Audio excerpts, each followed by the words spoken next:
Et je voudrais donc venir à la question des migrants. Pourquoi je ne parle pas des migrants irréguliers? Parce que les migrants irréguliers sont une partie des migrants économiques.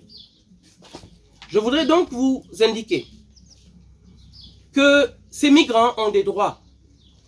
Ce sont des droits qui sont consacrés par les conventions internationales, par les droits de l'homme, par l'Organisation des Nations Unies, à travers des lois, des réglementations qui parlent du droit au travail, du droit aux réfugiés, parce que les réfugiés des lois est tellement vaste que finalement, les migrants économiques tombent dans l'oubli. Et aujourd'hui, sont victimes, doublement victimes, parce qu'ils prennent des risques sur leur vie.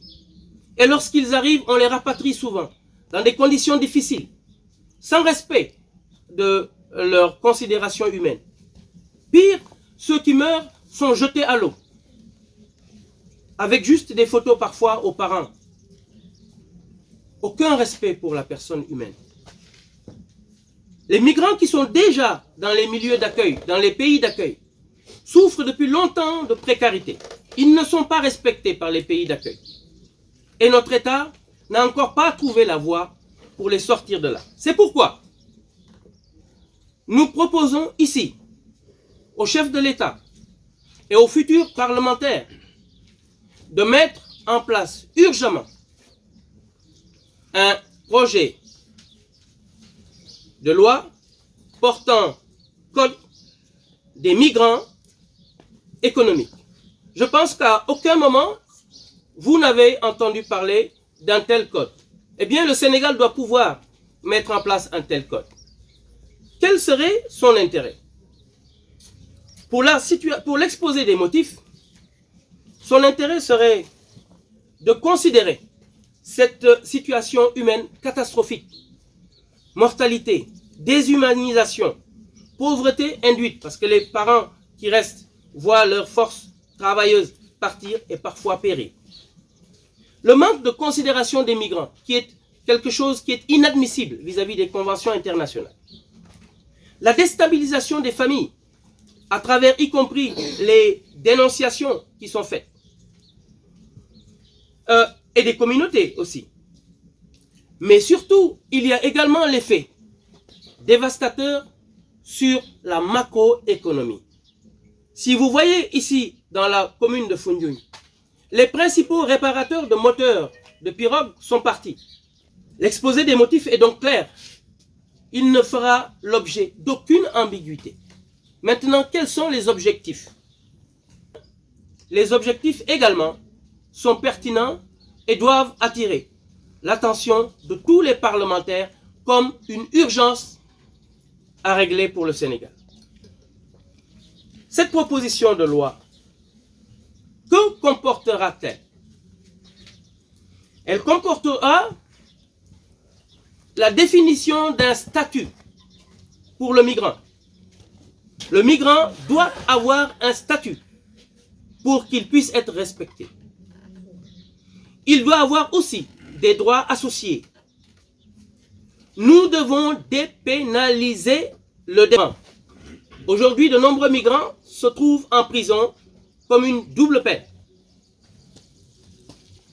Nous devons également créer une partie institutionnelle, c'est-à-dire la création d'une structure, le suivi de tous ceux qui partent en migration économique, que ce soit par les voies irrégulières ou par les voies régulières. Ce suivi doit être accompagné d'une recherche de convention auprès des États qui accueillent nos migrants, pour qu'aucun d'entre eux ne soit rapatrié, pour que tous puissent bénéficier d'une assistance et d'une formation, et éventuellement qu'ils puissent travailler, dans l'objectif de pouvoir revenir dans 10 ans. Il faut comprendre que ces migrants n'ont pas pour intention de rester. Ils ont seulement l'intention de devenir des hommes et des femmes qui travaillent pour le bénéfice de leur population. Cette nouvelle révolution, ce serait de faire en sorte qu'on crée des véritables coopératives rurales.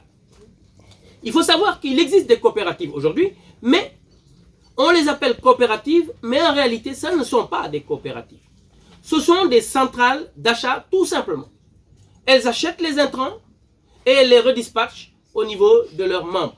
Or, une coopérative, c'est une structure qui a un document officiel de reconnaissance, qui a des terres qui appartiennent à la coopérative et qui a ainsi la possibilité de lever des financements pour pouvoir faire des forages, pour pouvoir acheter des machines, tracteurs et travailler sur des milliers d'hectares. Je ne vous parle pas de centaines d'hectares, des milliers d'hectares. Ce que les Indiens font aujourd'hui dans nos terres, ce que les Marocains aujourd'hui font dans nos terres, ce que les Occidentaux font dans le Nord, notamment, ça, nous pouvons le faire par nos paysans et il faut que ce soit très clair. C'est ce que nous voulons. Nous les formerons à l'entrepreneuriat agricole. Et enfin, leurs enfants qui sont dans les universités, qui sortent avec leur diplôme, pourront les assister sur le plan marketing. Parce que vous savez qu'aujourd'hui, quand vous produisez sur le plan agricole, vous maîtrisez votre production, vous savez dès l'ensemencement combien de tonnes vous aurez dans 3 mois. Et ainsi, vous commencez à vendre dès que vous semez. C'est ce qui se pratique dans l'agriculture moderne. Et c'est vers ça que nous voulons aller. Et nous voulons le faire dès cette législature. Moi, je proposerai au président Bassirou Diomaye Faye, à qui je demanderai une audience.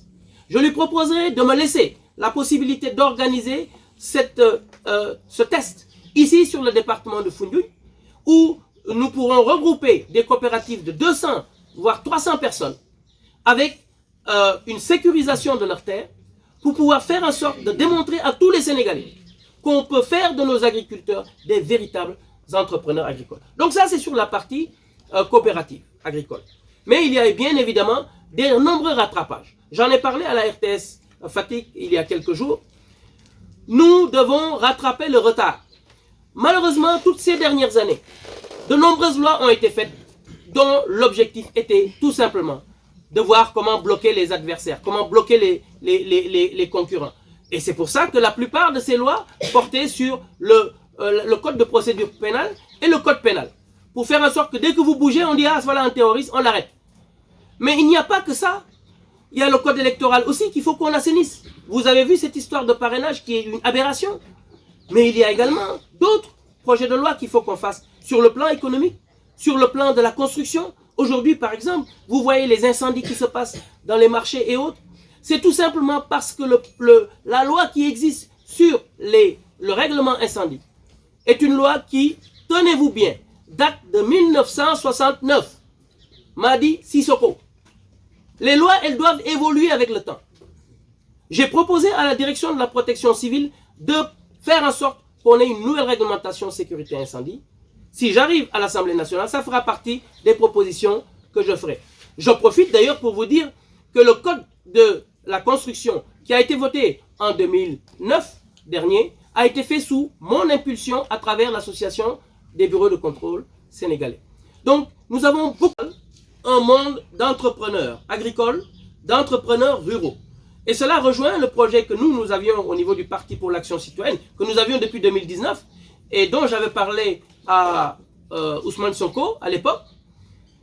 Je lui avais dit que l'agriculture familiale, pluviale, ne marche pas. Parce qu'il y a aujourd'hui des changements climatiques qui font qu'on ne maîtrise plus les questions d'hivernage. Mais pire, avec cette agriculture, on ne peut faire que de l'agriculture extensive. Or aujourd'hui, nous devons aller vers une agriculture professionnelle. Une agriculture qui travaille sur 12 mois avec les méthodes techniques modernes. Et c'est parfaitement possible. Les Sénégalais peuvent parfaitement s'adapter à cela.